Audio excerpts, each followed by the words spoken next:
All right, folks, welcome back to Stardew Valley Tools Aren't Real Edition. I'm Jared, he's Berkeley, and we're here in this beautiful winter wonderland right now in Pelican So lovely, Town. isn't it? It's so beautiful. Is this what our winter would be like if we didn't get cold? Like that's a nice perk, right? Being able to see all this beautiful blue and white without having to actually deal with temperature. Yeah. Yeah, that's probably fair. That's why I like winter drives, like being in the car when the road's clear but there's still Yeah, snow on the side. Like you get to see all the majesty of it, but you don't actually have to deal with the being cold part. that's the good stuff, isn't it? It is. It is. Actions without consequences. It's great. Can we just like tone down the nature of nature a little bit? Just give me the diluted stuff. Give me the video game version. Clint wants an iron bar, and I think that it's hilarious that Clint doesn't have an iron bar. Clint, what are you doing, man? That's your job. You're literally the blacksmith. Usually if you just hand him like some ore, Yeah. he gets mad because he tells you it reminds him of work. So that makes it extra funny that he would request an iron bar. Oof. So is it canonical then that Clint doesn't like his job? I think that no one likes their job. That's why you have to pay them to do it. Oh. Or I don't know. I mean, like the optimist in me would say, "Oh, they're just so good that like you want them to do it," and so okay. like the skills make them desirable. I don't know. Yeah, that's the generous take. I don't Well, know. if you are just joining us for the first time, we are beating Stardew Valley without using any tools. That's right. And we're doing pretty good at it. So We're tools are like things that could be upgraded by Clint. We don't Yes. use, but we still have like fishing ability. We use swords. And the what is that called? The pan for like panning for gold. Oh yeah, we use that mostly as a hat, but it is allowed. I've actually been getting some like decent finds with it. Oh yeah? Yeah, it's not as useless as I once thought. Hey, that is good to know. But so what's the plan right now? I think that we are saving up to upgrade the barn, is that right? So we can I get think animals. Oh, I think yeah. we just finished upgrading the barn once, and we Yeah. need to do it a second time. Okay. Um, I don't know how to tell what kind of barn we have.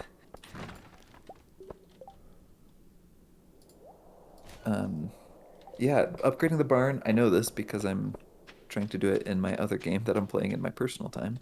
It costs 25,000 gold plus any wood or stone that we need to buy to do it. So I think we have enough now. I don't know if we want to wait and save up so we're a little bit more comfortable. Do you have a preference?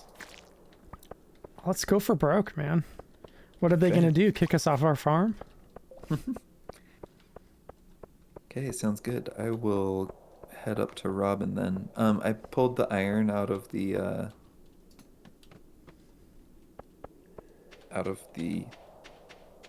man, Smelter, furnace. the smelter. Yeah. Do you want to give that to him or do you want me to? You can go ahead and do it. I'm already in the mines looking for more Dougies. Okay. Actually, you know what?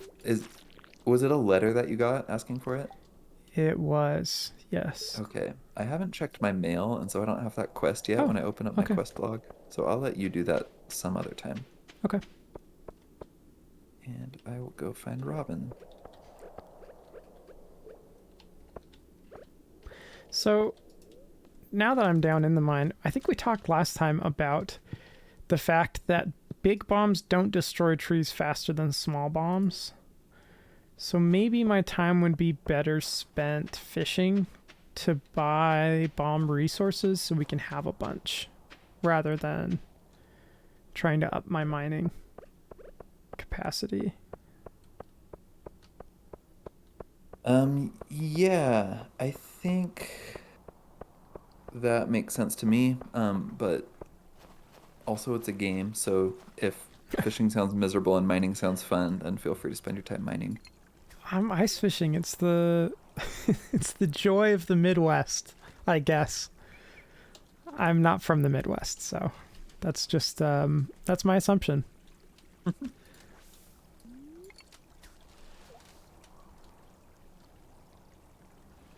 So, Berkeley, we talk a lot Yes. about AI, and Yeah.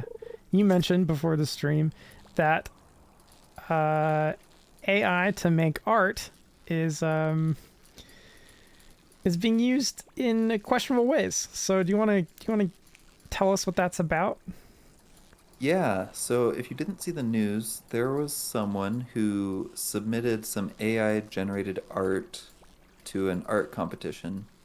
I don't know many more details than that, but they ended up winning first place in this art competition, and their opponents, the other contestants, were understandably upset by that when it came out that that's what they had done. And I think that brings up a lot of really interesting questions about the role of AI in life in general and in art. Um, I think you can see it as like a big victory for AI. Are you familiar with the idea of Turing tests? Yeah. So, and the layman explanation that I would give is that if an artificial intelligence can fool a actual intelligence into not being able to tell whether it's artificial or not, it has passed the Turing test. Is that correct? Yeah, exactly. So it's kind of just like a litmus test on how good your AI is. If it's indistinguishable from a human, then it's good, I guess. Um, that was proposed in the 50s, and since then we've kind of like refined our ideas about what intelligent means. Yeah. So I think that something passing the Turing test, we would no longer think that that means it is intelligent, but it is still like a big landmark. And these Turing tests, you can do them in any domain. So like the original idea of a Turing test was with like a chatbot. I don't think that they would have used those words at the time, but basically a chatbot where you have a chatbot typing answers in one room and a human typing answers in a different room, and then a second human is trying to figure out which is which. Um, but you can picture it with music or with playing chess or with creating art. Any situation where you're trying to pass off an AI's creation as being created by a human, that you can think of it as a Turing test. Yeah. So from that perspective, this is a huge victory for AI, right? That it created something that was judged by art critics, and the art critics said that it was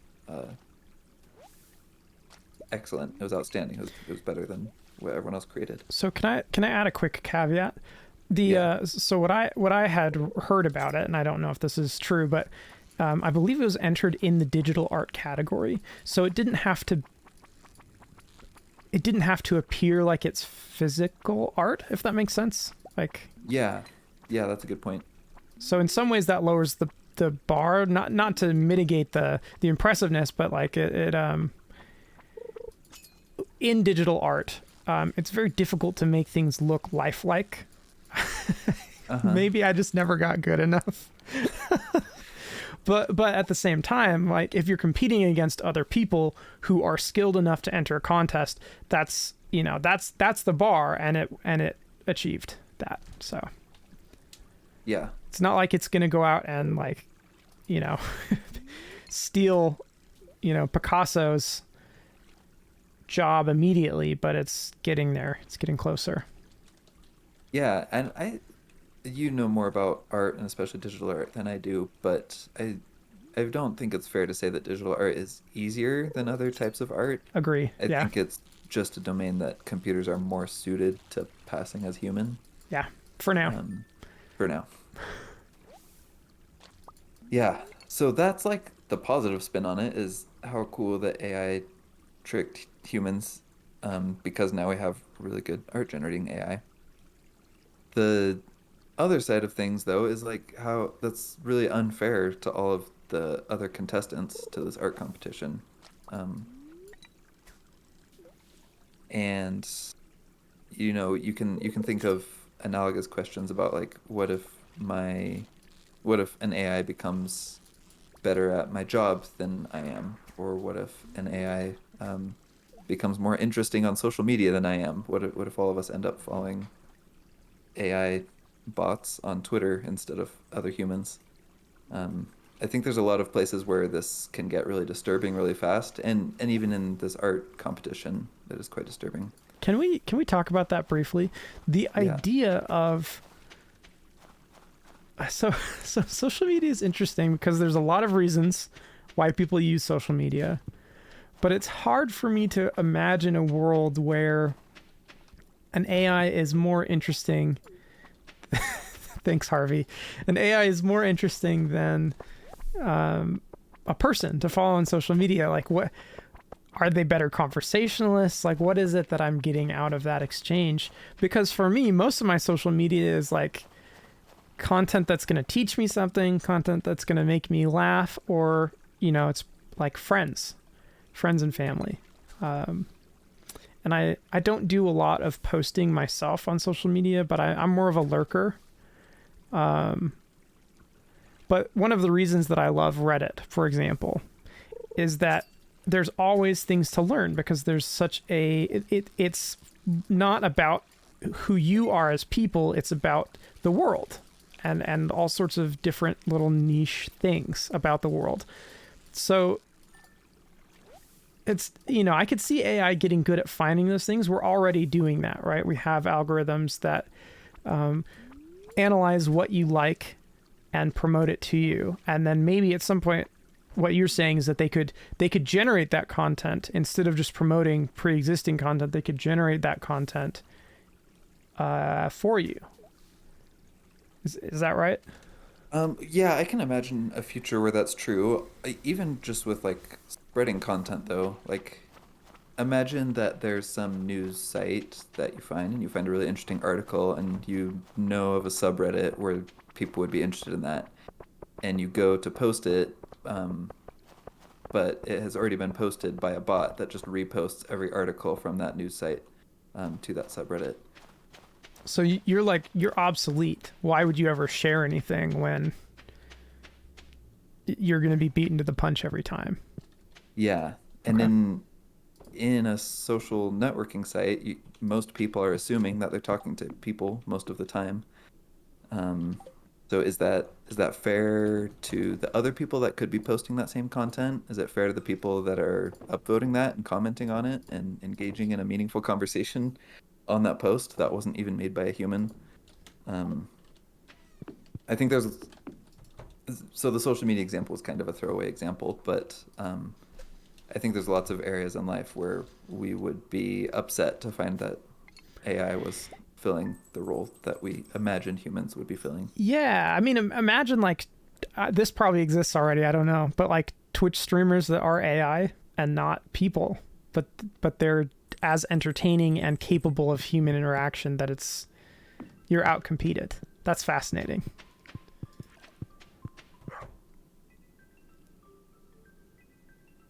And in a space outside of a competition, so I think we can all agree that a competition, it's not fair for an AI to compete as a human. Um, it's that's like not the point of what a competition is supposed to be, and so it kind of undermines that whole institution. I'm talking about this really grandiosely, and I don't mean to be. Um, but what about a case where I have a small startup tech company and I want someone to design a logo and I can go on Fiverr and pay someone a bunch of money to design my logo, or I could get Dolly to design a logo for me, or maybe imagine something that's better than Dolly. Is that fair to human workers? That or human artists that could be making a living off of that? Is there a meaningful distinction? Should people just follow the free market and do whatever's cheapest? Yeah, that's interesting, because then you get into like the organic versus not, or the locally grown versus not debate. In Portland, at least in the circles that I reign in, specifically my family, my parents decided that they really wanted to invest in local farms, so we subscribed to like a monthly subscription to a small family-owned farm and bought our produce, and it was raised organically and all this stuff. And so you have to make an ethical decision.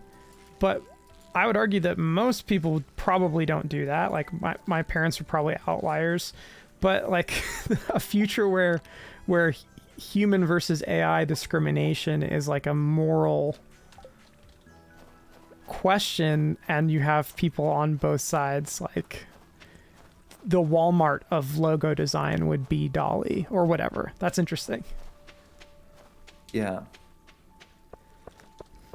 Yeah, and I don't have any easy answers. I think that like a pure Econ 101 Adam Smith perspective would be like, if the AI can generate something that serves the same business purpose for a lot cheaper, then you should do that.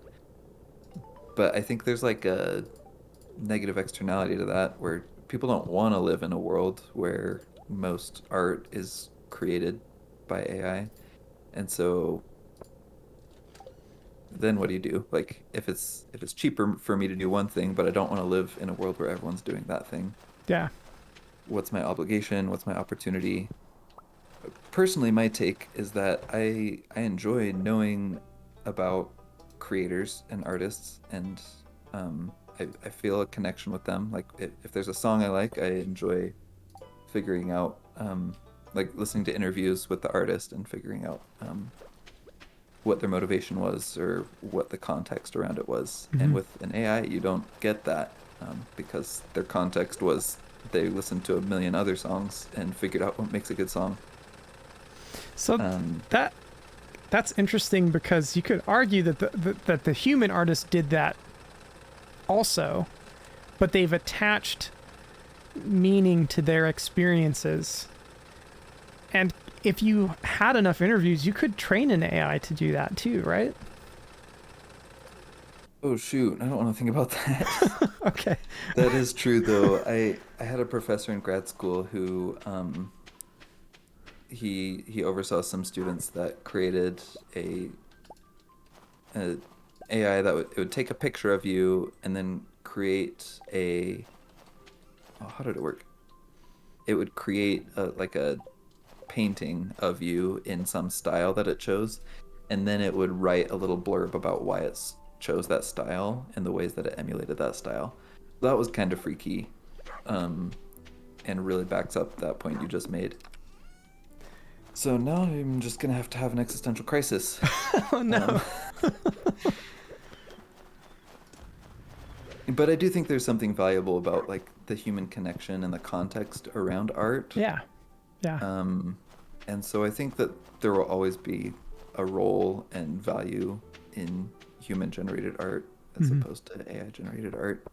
I hope so, but I can't think of any like reasons why that would have to be, well, or why that's like inevitable. Let me say this. Just because an AI says it has a reason doesn't make that reason real, right? Mm-hmm. So if I write a song based on an experience I had, it actually happened. But if an AI writes a song and then generates an experience that it had as the motivation, it's not real. It isn't. Maybe to the AI it is, but to us it's not. Yeah, that's a good point. Quick question for you. Did you already put a cheese in the donate chest? Oh, I did not. Okay, I'm going to do that. Okay, great, thanks. I thought I had sold today's already.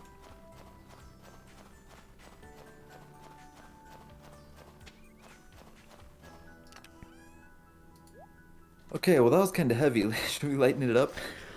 Yeah, I mean, or did you have anything else you want to say about that? I wanted to add one more piece of that, and that is that I'm not sure what the circumstances behind the entry of the AI art into the contest were. I'm not sure if it was specified as AI or not. I think it's not specified that way. And so that's kind of I'm not a legal expert, but I would say that it was a deception. Yeah. And therefore an unethical use of AI, right? And you talked about this already, right? Like you're interacting with or consuming media or what in whatever domain you're participating, and you expect it, you assume it to be human, and if it's not, then that's kind of disingenuous if you don't know that it's not human. Yeah, absolutely. So and the question is, if it is not explicitly against the rules that you could submit AI generated art, should the person have been allowed to win by making that submission? Because it probably would have been judged differently had it been labeled accurately. That would be my assumption. Yeah. Yeah, that is a really good question. I think in any place where there's rules, you have to have a little bit of grace for the people that are kind of pushing the boundaries of what the rules have premeditated. Like, if you're doing things that people have never considered before, maybe you can be a little suspicious or a little bit frustrated with them, but I think you have to give them a little bit more grace because those rules don't exist. I can imagine a future where creating art through AI is just seen as a medium. Mm-hmm. I read a little blurb that the artist or the person that used the AI wrote, and they worked really hard on it. They went through lots of iterations, coming up with the right prompt and the right inputs that would generate that image. Yeah.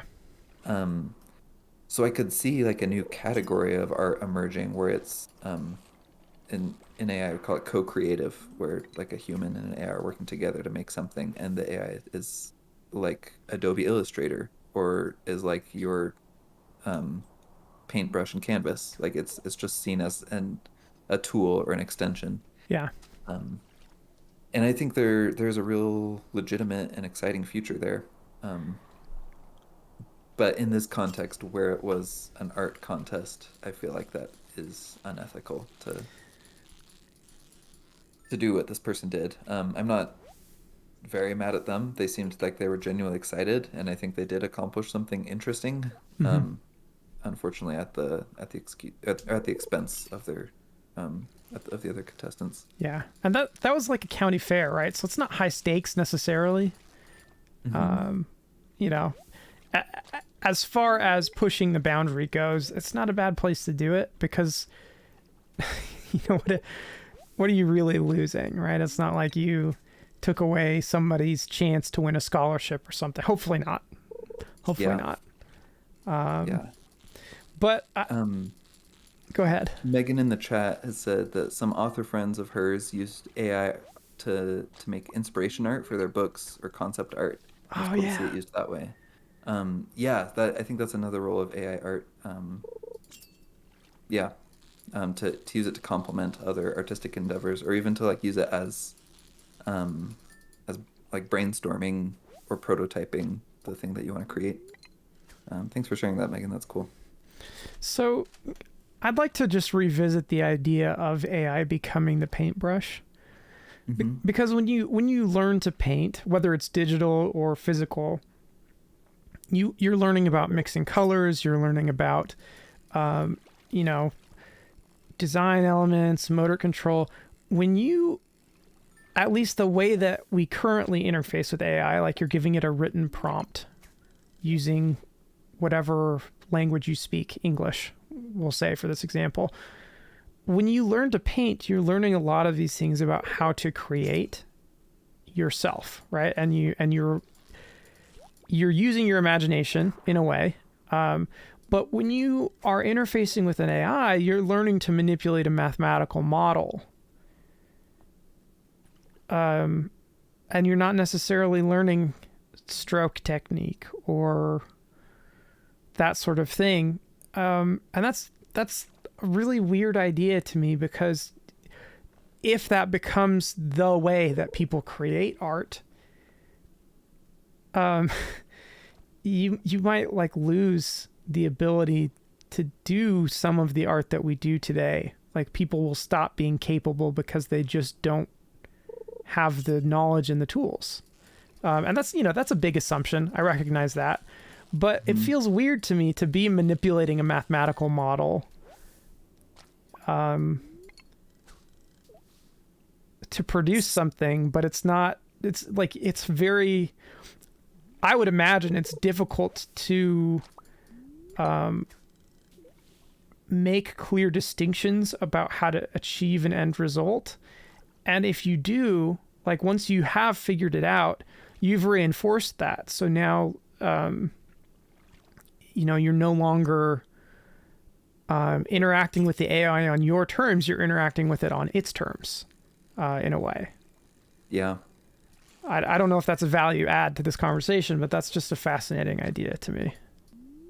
So let me challenge you on that, because I think that most of what you just said, people could have said about synthesizers when they emerged as like a popular instrument. Yeah. That you're manipulating something that's sciencey instead of something that's artistic, and that if people focus on that, then they'll lose a lot of these other instruments that are maybe more high skill or more difficult to learn. Yeah. I think that it's like a valid concern, but I think that it can emerge as a new way of doing art without supplanting what's already there. Yeah. I think that's a fair point. I don't know what the reality is, because I don't have an objective way to know that. But I would say my perspective is that the accessibility, you invent synthesizers, and then you invent computers that are powerful and inexpensive. So you learn to model synthesizers, and then they become accessible, right, over time. And so now you've got so many more people creating and doing that. In a way, you have at once heightened the art and like lowered the bar to participation, and it's a good thing. But I wonder, like, how much bad music was there in the 50s? Like, was it mostly bad music with occasional good music? And nowadays, how much bad music is there to good music that anybody could go listen to? It's interesting to me. So like the art analogy, or parallel is like, if anybody can do it and it doesn't take specialized skill, like there's upsides and downsides to that, I guess, would be my conclusion, right? Like Megan said, now you've got the ability, authors don't have to commission expensive art to get inspiration, like for what they're working on. And it can be really cool. Like, it can fuel your imagination and help you create in a different space completely. I don't know. Yeah. That's a great point, and it's true, right? Like, a good musicianship hasn't gone away. It's just, like, the marketplace has been diluted, maybe. I don't know. I'll have to think about that. I don't have any evidence for this, but my gut feeling is that with any creative discipline, you kind of have this pyramid of skill where you've got a few people that are doing incredible things and lots of people that are just kind of trying it out and having fun. And it seems to me like the wider you get your base, the taller you can get your pyramid. Yeah, I think that's it makes sense, right? Because you've got a larger, from a statistics standpoint, you've got a larger population, right? So just, you're going to have more better people, because just more people in general can participate and have that opportunity to grow their skill. Plus more opportunities for people to experiment. Like, people at the bottom can be doing lots of different things, and the people in the middle can be learning from them and getting inspired by those ideas. Yeah. Okay, I think we've covered this topic pretty well. Also think that our deluxe barn is done. Should we go buy some Okay. pigs? Yeah, let's buy some pigs. Also, I just got a rusted key from Gunther, so Ooh, now we can go into the sewers, right? yeah. That's exciting. And I'm gonna make a dino mayonnaise. Also exciting. Have you I've never had a duck egg, but I've eaten duck meat. Hmm. And you'd think like, oh yeah, duck, chicken, they're very similar, they probably taste similar. That's at least the duck that I've had, it's not true. It's a completely different flavor. Really? So, I would imagine that dino mayo would be completely different than like chicken egg mayo. Mm-hmm. But I don't know how it would be different. It's Yeah, just, probably. maybe it tastes like vanilla frosting or something. Ugh.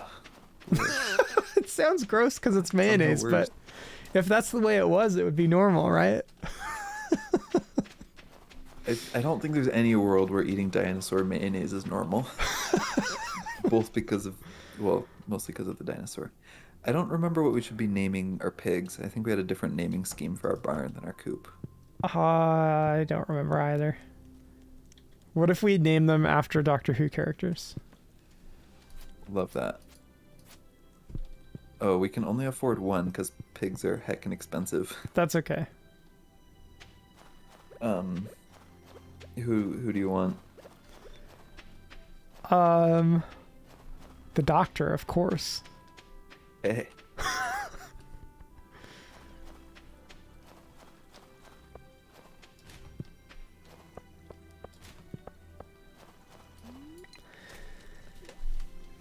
I'll send little the doctor to her new home right away. Wow, we used up a lot of money. That's okay. It's going to a good cause. This is So- probably what being a farmer is actually like. Like, oh man, I'm Wow, broke I used again. a lot of money. Shoot. Guess there's nothing to do about it but keep fishing. That's right. Yay, more wood. Just what I needed. Let's see if I can also get that spot. Yes. Okay, so you had another thing you wanted to talk about. Bad date stories. Oh yeah. So, let me preface this with, I there's nothing more embarrassing than telling a funny story only to realize at the end that it's not funny to anybody else in the audience. And I've done this a lot in my life, unfortunately. So hopefully this will be a good bad date story. It's supposed to be entertaining, not really sad, but it is a little cringe, I will say. So I was 16 years old, going on my first date, double date with a dude who lived down the street from me, and I went with one of my friend's older sisters because I knew them fairly well, so it was like low stakes. But I didn't have a car, I didn't have a driver's license, and I didn't have any money of my own. Mm-hmm. So I went to my parents and I asked them for some money to go on the date, and they gave me $20, which Okay. probably was enough back when they were dating. Uh-huh. But we were planning to go get dinner and then go bowling and then get like milkshakes. Ooh. And so it was definitely not enough money. And I didn't know how to like convince them to give me more money because that was very much not a thing when I was growing up. But it's not their fault. It just it was insufficient, and I kind of knew that. But I knew that the other guy on the date had like more resources to himself, so I talked to him, and like he was a little bothered by it, but he went along and kind of helped split it so that it would work out. So we go get our food, and it's great. Everything's going pretty well. And then we go to the bowling alley, and I don't know if you've ever stepped past the line at a bowling alley, but they like Uh-huh. they wax the lanes, right? They're super Yeah. slippery. And I didn't know this. And it had been, you know, 6 years probably since I had been bowling at that point. And I'm nervous, you know, I'm in front of this date. I don't have a crush on this person, but like, you know, they're a girl, I'm a teenager, so I'm nervous anyways. Uh-huh. So I'm first up. I I grab my bowling ball and I enthusiastically run up to the line. And everybody's watching me like, you know, I'm going first. And I get up to the line and I start to swing, but I stepped just too far. So I fall over and start sliding on my back down the lane. And I don't know what happened to the bowling ball. I think I dropped it and like kind of curled around it as I fell. And everybody was laughing at me. It was very embarrassing. I tried to get up and I couldn't get up right away. So I was like scrabbling around like a dog on a wood floor. And it was it was extremely embarrassing and the first dating experience I'd ever had. So Yeah. like I didn't know how to recover that or what to do. Uh-huh. And it was just very awkward and it stayed with me. I never again have I gone on a bowling date. Yeah, that was pretty bad. Lower the stakes is what I learned from that. So then, we got through the bowling, it worked out. And we went to go get shakes and we saw this dude laying in the parking lot. And Jeez. at the time we thought nothing of it. Like, okay, it's not a super great area. Yeah, there's occasionally unhoused people. It's probably fine. Well, the next day in the news, the place that we had gone to get shakes, that person was dead at the time that we were there, and nobody realized it.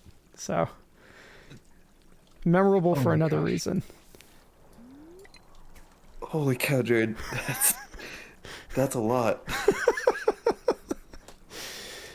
Yeah, it's it was some memories for sure. Yeah. Well, what an experience. That's Indeed, it was an how experience. how long did it take you to get over that Oh trauma? man, I don't. I went on a couple other dates, but man, I think I only really asked one other person like to go on a date. And I think that actually might have been with you. We went to like the zoo and stuff. I don't know if that was with you. Oh, when we were doubling? Yeah. Yeah, okay. And that was really fun. That was a great time. That was Yeah. probably, the best dating experience of my young life. I had a lot of fun. Good. So, I guess you could call that a quick recovery. I enjoyed it. Yeah. Well, But I didn't really sorry that do happened like to you. the Thanks for sharing. yeah, yeah, I didn't do a lot of dating as I got older though because I got into a few relationships, but I didn't like date around much. So I never really had a lot of other experiences like that.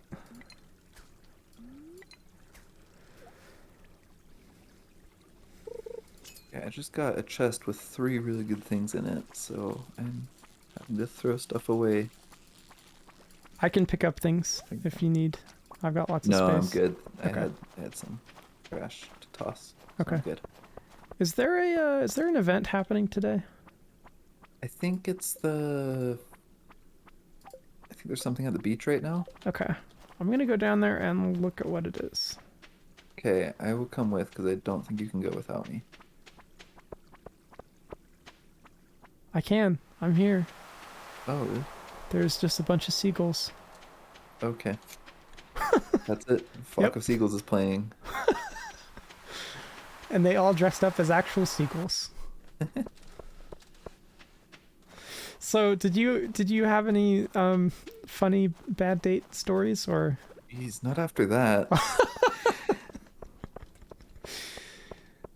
There, yeah.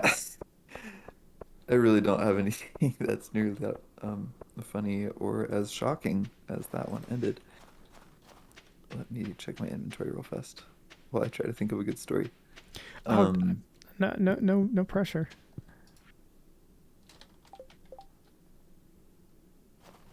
so this, I had one, the whole date in general went pretty well. But at one point, it was another double date, and I didn't know the other guy that we were with. Um, and he started talking. He was the one that was driving us around, and he started talking about how his dad was so overbearing for installing something in his car that would like stop him from speeding because he had a history of joyriding. Oh, He was telling us the story as he was driving us around. Um, yikes.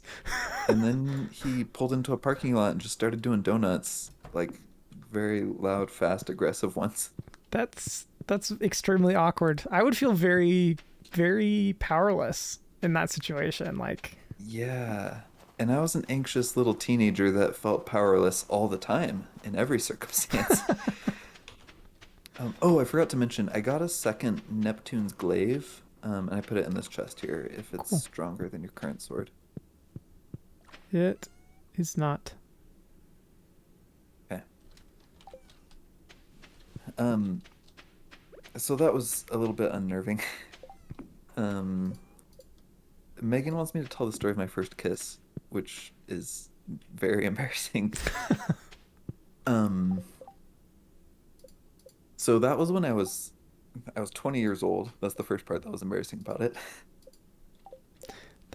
Okay, Um, yeah. I mean that's not too late.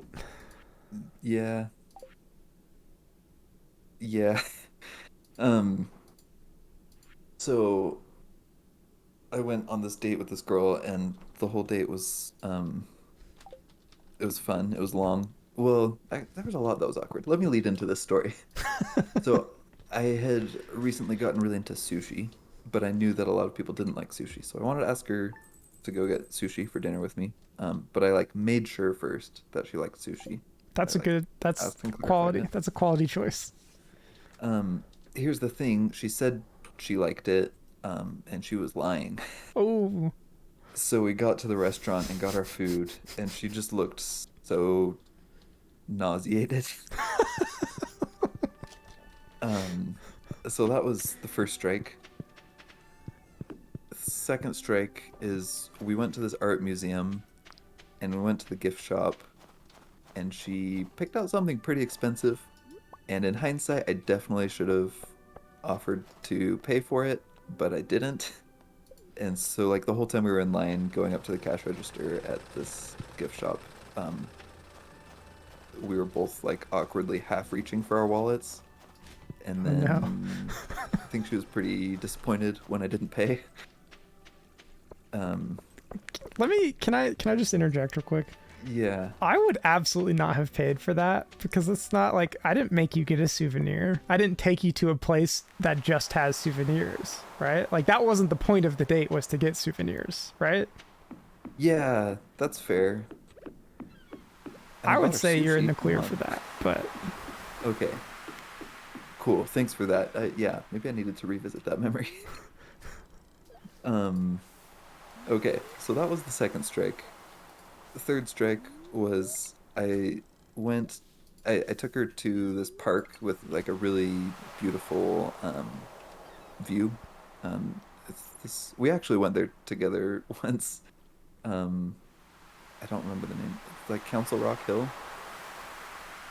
Do you remember that park? I don't.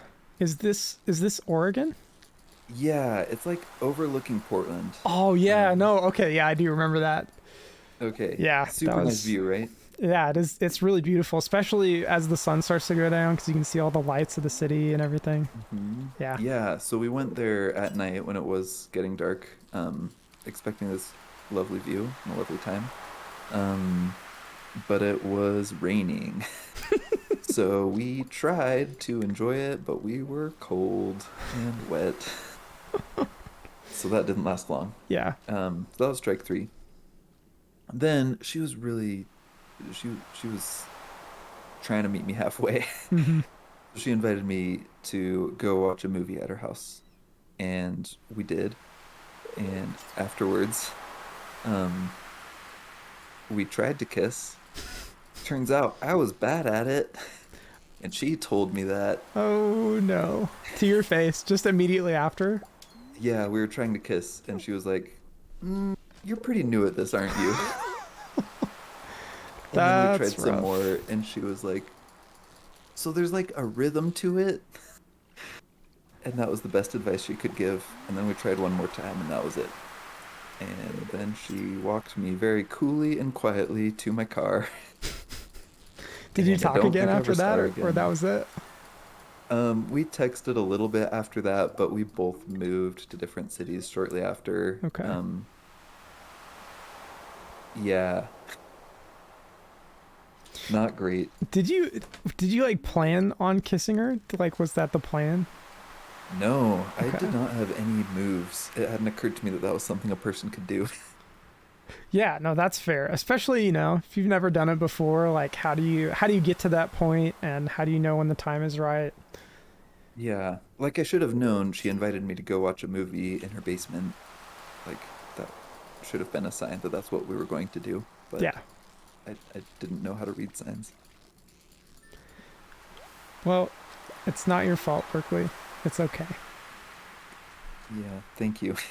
And the good news is that made it so that when I had my first kiss with my now wife, I was a lot less nervous and I was able to um, Find the see rhythm. what I was able to find the rhythm and just know what it was like to have a dating partner who respected you and was excited to be with you.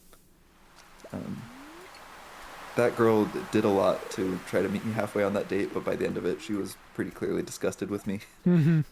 Um, and my now wife was not that way at all. So it helped me get my nerves out and helped me recognize true love when I found it. Aw. So I don't regret that night, but Yeah. it was cringy. Yeah. Well, but you had to go through it. Like it gave you Hmm. experience. Yeah. Man, it's tough. It's hard to like grow up. Is that is that the right thing to Yeah, say? growing up sucks. I just feel like there's so many things that you can't really know how to do until you do it, right? Hmm.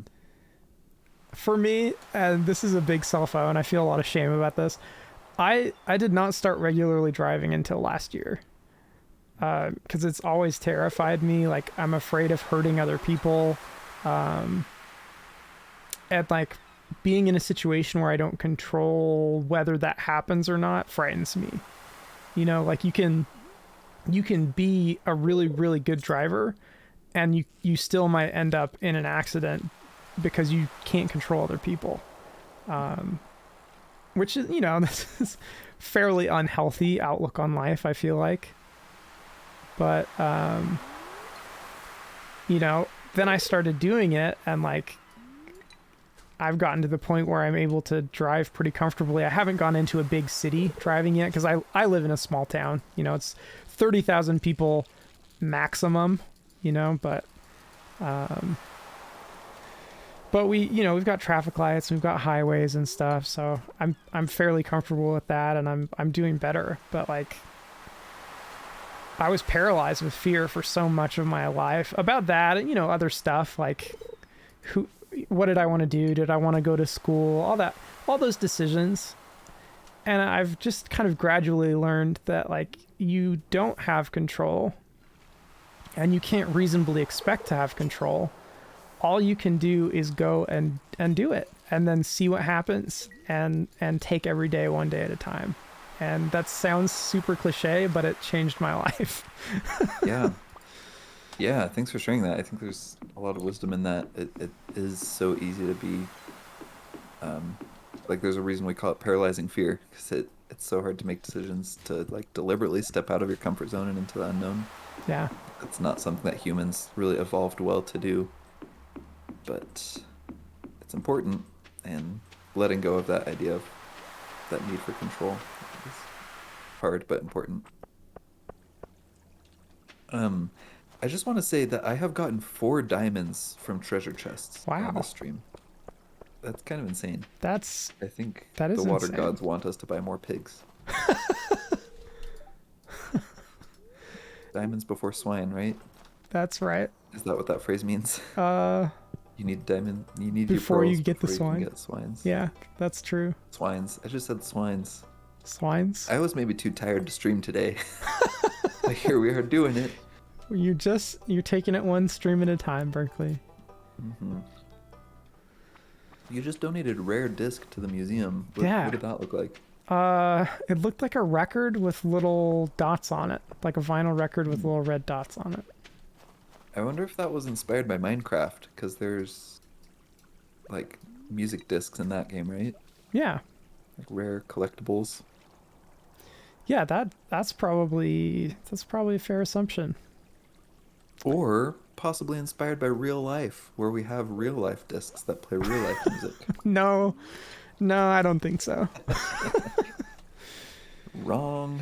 So you brought up Minecraft. I've been getting back into it recently, Oh yeah? and so I don't want to flex, but when I got my first internship, my freshman year of college, I spent half of the money that I earned over the summer on a computer. And I built it myself. I spec'd out all the components, and I bought a graphics card that was RTX capable, ray tracing capable. And I hadn't really played around with Minecraft ray tracing when it came out because I was too busy, didn't really know how to get into it, and had other stuff going on. But I was really nostalgic about Minecraft because that's something that we played together. Hmm. Maybe one of the first video games you ever played besides the ant smashing game. Yeah, that's fair. And, you know, Anders played with us, Zach Governor. Yeah, so we had a lot of fun. So I've been getting back into it, but I've been playing with ray tracing on, and it's a completely new experience. Like, it's so beautiful. And Help me out here. Ray tracing, that's the one that like upgrades the what the lighting looks like, right? It makes it a yeah, lot so more natural. so normal video game lighting is made by running simulations and then like I think the phrase is baking it into like a layer that you overlay on the world map. So Okay. it's very simplistic, but ray tracing, I believe, is live calculated, and it's calculated in a way that's more physically accurate and has like different material qualities and stuff. I'm not a lighting expert in gaming. There's other games that don't use ray tracing that have very realistic looking lighting. The Hitman franchise is a great example of that. Really supreme graphics and lighting without ray tracing. But with ray tracing, it's supposed to be like closer to what is actually physically happening in the real world. Got it. Okay, thanks. So as I've been playing with ray tracing on, it's just like it's almost a transcendent experience for me. It's Hmm. really beautiful in a weird way. But it's almost too realistic. So I have a phobia called thalassophobia, and it's the fear of deep water. Mm. It's not like debilitating for me, but seeing pictures of things submerged in water or being in water that I can't see the bottom, gives me like, it's similar to a panic attack, but not as pronounced. And it varies depending on the situation. It can be more aggressive, but typically it's not for me. And I have never played a game that triggered it, but the ray tracing effect in water in Minecraft Bedrock Edition is so real looking that jumping into the water triggers that response for me. Wow. And it's stunning how beautiful it is. So that was a cool positive experience for me with the game that I thought I would probably not play too much of again because it kind of gets old after a while for me. Yeah, that's really interesting. Thanks for sharing that. That I might have to try that out because I've got lots of fun memories of Minecraft. I tried it again a few years ago and had a little fun with it, but got bored pretty fast. But maybe the ray tracing is what I need. Yeah. I just caught a squid and an albacore, Oh, cool. which are cool. That doesn't do anything for us, but So I feel proud. albacore tuna, I don't know. So my family used to can tuna when we lived near the coast, and so albacore tuna is really delicious. And you can go to this little coastal town, Garibaldi, Oregon, and buy fresh caught tuna straight off the boat in like bulk quantities. And that's what we would do in the summer. We'd buy it and we'd go and can it, and it smelled terrible, but it's the best tuna I've ever eaten. Wow. So that's probably not a thing we can do in the game, but it's really awesome if you ever want to get your hands dirty and try doing something like that. Yeah, interesting. Oh, let's see. It's that time again. Do we want to go donate? It's probably too late to go donate. I don't know if we had anything to donate, did we? Cheese. Oh, cheese. That's okay. It's just one thing. We can save it up and enjoy it a little more. Yeah, we'll do it next time. All right. I caught a lot of fish though. Yeah. That's the fish paycheck right there. Mm-hmm. Oh yeah.